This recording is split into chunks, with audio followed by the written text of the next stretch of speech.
Keshi. How are you, Keshi? Very good, Keanu. Thank you for having me. So from the last time we talked, are there any differences besides the EP that you just dropped? Anything new in Keshi's life? Honestly, no. I'm not gonna lie and act like my life was changed in a matter of a few months. No, if anything, I've gotten a little bit, I don't know if complacent is the right word. I'm kind of just like okay with the situation now. And everyone's adjusted in their own, unique way, their own personal way where they can cope with it. So, I mean, I'm doing as well as I can. And I was going through your social media just on your Instagram. I like how you have a vanity highlight on your Instagram. Selfies, all the modelish poses. I do. I'm glad that you noticed that. Yeah, it's a place where I can... Because it's such a shame because I do really enjoy certain selfies that I take and I don't want to litter my feed with just like pictures of me. So like whoever wants... No! If you do that, your fans would thank you for that, Keshi. They want that. I'm away. I like a diverse feed. But then again, I'm impressed that you managed to drop 2 EPs this year, Band-Aids and also Always. Is it because you had nothing much to do at home? So you're like, hey, let's just come out with a lot of music as much as possible? I think it's just the circumstances of who I am as an artist. I am someone who's pretty self-sufficient in general. It's not like I don't like to play with others. I just kind of naturally am in my own environment. And even when the world stops, it doesn't mean that I would stop making music. If anything, it was the perfect time because, all I had was time. And how different is this EP compared to Band-Aid? Even when Band-Aids came out, I felt like I was evolving as a producer and as a writer. And it was so interesting because I feel like Always is just sort of the opus of this sort of era. And I'm so proud of it. It just feels cohesive. It feels holistic. It feels 100% me. With 4 songs, it's a little hard to cover your bases and what you can achieve as an artist. With 5 songs, it's a little tough. 6, you're getting to a point where you can really kind of explore. If you are entering a sort of niche, it's not a big deal because you have 5 other songs to explain yourself. I was able to cover a pretty decent amount of ground. Yeah, and the concept of an album itself is daunting to me. So 6 songs was like the sweet spot for me. Do you plan it chronologically from the first song to the last one? Okay, the first one, this is a story, and then let's move on to this. It wasn't in terms of story. When you go on tour, you think about your set list.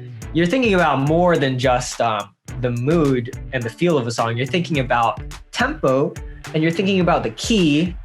And it's kind of like eating a variety of sushi at a restaurant. And it's the same concept when you approach it when you're playing music live or even creating the track listing for a record, especially one that's a little bit longer than I've done before. I didn't want there to be a single sort of lull. Even though that the tracks, there's a variety in each of those tracks already, it needs to be set up in a certain way so that the tracks that are kind of shoulder to shoulder with each other are not shoulder to shoulder with you. Yeah, so that's kind of what I had in mind. And I felt like Always was just a perfect sort of introductory track to kind of get you in there. It's not too intimidating. It's not too spicy. Like it's the perfect amount of, interesting, but also pop leaning. And it just goes on from there. That's probably something that you kind of want to achieve through your songs too, I believe. Yeah, I mean, it's not necessarily trying to calm people, but I think that my goal in my writing music is that it resonates with people. I try to write music that's lyrically very honest and true to my feelings, and whether it's my own lived experience or somebody else's, it's how I would live vicariously through and how I would interpret it. I really pride myself in being able to tap into my own feelings pretty directly and being able to kind of regurgitate it in a listenable sort of format. Initially, when you start out songwriting, you think that maybe that you have to color your words with something very romantic. Right. Like, you're describing something and it has to be like, I was looking in your beautiful blue ocean eyes, stuff like that. It doesn't need to be like that because one is Shakespeare, guys. That's Shakespeare. Okay.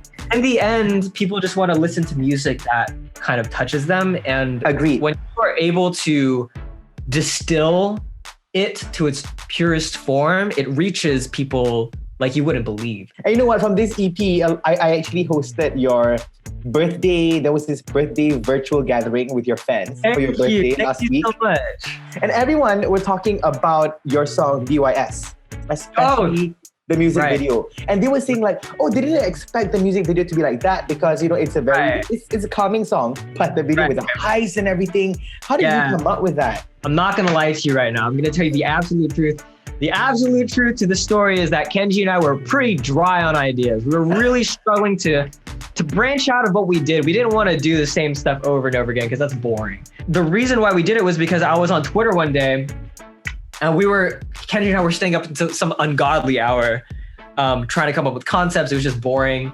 And I saw a picture and a fan just posted, it was a picture of me, like one of my selfies, and then a picture of a bank robber with like a mask on, and the text literally said, I wish I could find the tweet, I wish I saved it, but it said something along the lines but Keshi as a bank robber though. And I saw that, I was like, all right, bet, let's do it. So I texted Kenji and he was just like, I don't think we can, but let's try.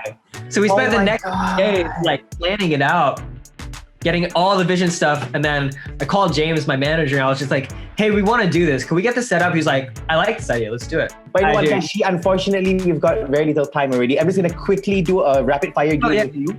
For sure. Okay, it's always or not always. So this depends on you. If you always do this thing or rarely do this, okay? Do you procrastinate a lot? Always. Do you forget to reply text a lot? Not always. Wow, very good. Get offended by mean comments and DMs? Sometimes. Get moody a lot? I would say sometimes as well. That's a pretty balanced question. I would say, like, yeah, everyone has their moody times. That's not an always or not always question. Sing in the shower? I used to so much. So the story, I mean, really quickly, I got bullied for singing when I was really young. So the only safe haven that I had to practice singing was in my shower. So all throughout high school, I only ever sang in the shower. And that's where I kind of found my voice. I did that all the time. I can't remember when I stopped. I probably stopped within the last when I went to college, because there were public showers when I was a freshman. I started doing it again, actually. It's funny that you asked that question. I started doing it the past week again, because yeah. And that wraps up my session with Keshi. Thank you so much. As always, it was nice talking to you. And let's hope the next one is physical conversation, all right? I would love that so much. Keanu, thank you so much for your time. I really appreciated it.